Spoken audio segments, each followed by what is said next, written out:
अयोध्या में विराजे राम, हर शहर गांव में जले दिए, गली गली मना उत्सव, राममय हो गया देश। 22 जनवरी 2024 को अयोध्या में श्री राम जन्मभूमि पर बने भव्य मंदिर में रामलला विराजमान हो गए हैं।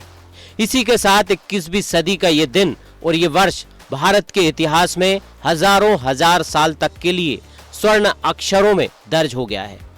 करीब 500 वर्ष तक चले लंबे संघर्ष के बाद ये संकल्प पूरा हुआ है। इसे हिंदुओं की उम्मीदों के सूर्य का नवोदय और भारत में सनातन संस्कृति के सूर्य का भी नवोदय माना जा रहा है। अब सवाल यह है कि भारत के सामाजिक ढांचे और भारत की राजनीति पर राम मंदिर मुद्दे का कितना असर पड़ेगा। ये सवाल इसलिए भी मौजूद है क्योंकि अगले कुछ महीनों में लोकसभा चुनाव का शंखनाद होने वाला है।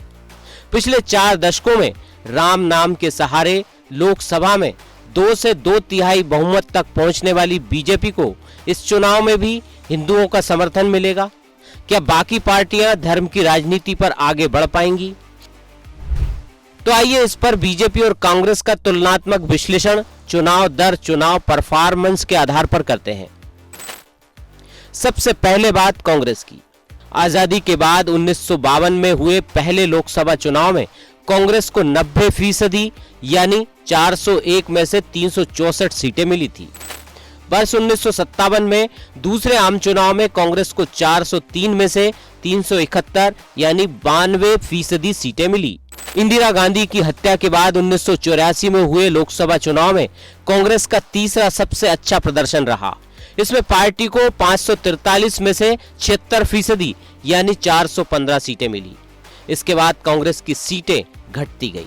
2004 के आम चुनाव में त्रिशंकु जनादेश आया, लेकिन 145 सीट के साथ कांग्रेस सबसे बड़ी पार्टी थी। उसने 14 पार्टियों के साथ गठबंधन की सरकार बनाई। 2009 में कांग्रेस ने 200 प्लस का आंकड़ा पार कर लिया और 206 सीटें जीती और दोबारा गठबंधन सरकार बनाई। लेकिन उसके बाद यूपीए गठबंधन पर घपले घोटाले के ऐसे दाग लगे कि 2014 के चुनाव में मोदी लहर में कांग्रेस ताश के पत्तों की तरह ढह गई। कांग्रेस को महज 44 सीटें ही मिली। यह कुल सीटों का महज 8% हिस्सा था। देश के चुनावी इतिहास में कांग्रेस का यह सबसे खराब प्रदर्शन था। लेकिन 2019 के आम चुनाव में कांग्रेस ने 52 सीटें जीतकर 2014 के मुकाबले मामूली बढ़त बनाई।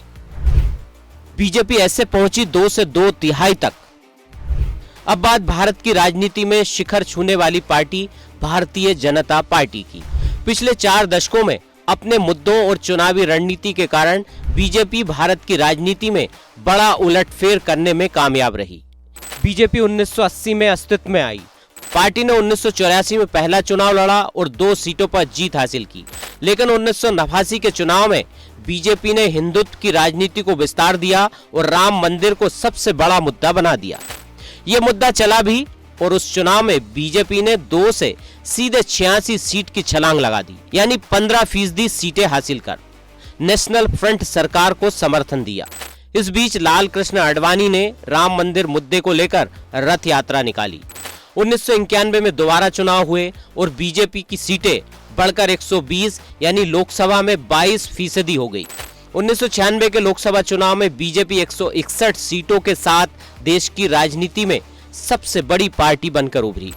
अटल बिहारी वाजपेयी प्रधानमंत्री बने, लेकिन बहुमत साबित नहीं कर पाने के कारण 13 दिनों में ही उनकी सरकार गिर गई।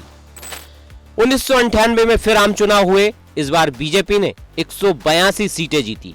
उसे 29% सीटें मिली और उसने गठबंधन की सरकार बनाई। लेकिन 2004 आते आते बीजेपी लड़खड़ा गई। उसकी सीटें घटकर 138 हो गई और 2009 में भी सीटें और कम होकर 116 हो गई। लेकिन 2014 के लोकसभा चुनाव में बीजेपी दमदारी से उभरी। उसने सबसे ज्यादा 282 सीटें हासिल की। यह कुल सीटों के मुकाबले 52% थी। नरेंद्र मोदी प्रधानमंत्री बने। उसके बाद उनके नेतृत्व में 2019 में भी बीजेपी की जीत का आंकड़ा 303 पहुंचा, जो 272 बहुमत के आंकड़े से कहीं ज्यादा था। आंकड़ों के जरिए बीजेपी और कांग्रेस के वोट शेयर का तुलनात्मक विश्लेषण ये दर्शाता है कि राम मंदिर मुद्दे के सहारे कैसे बीजेपी धीरे धीरे आगे बढ़ी।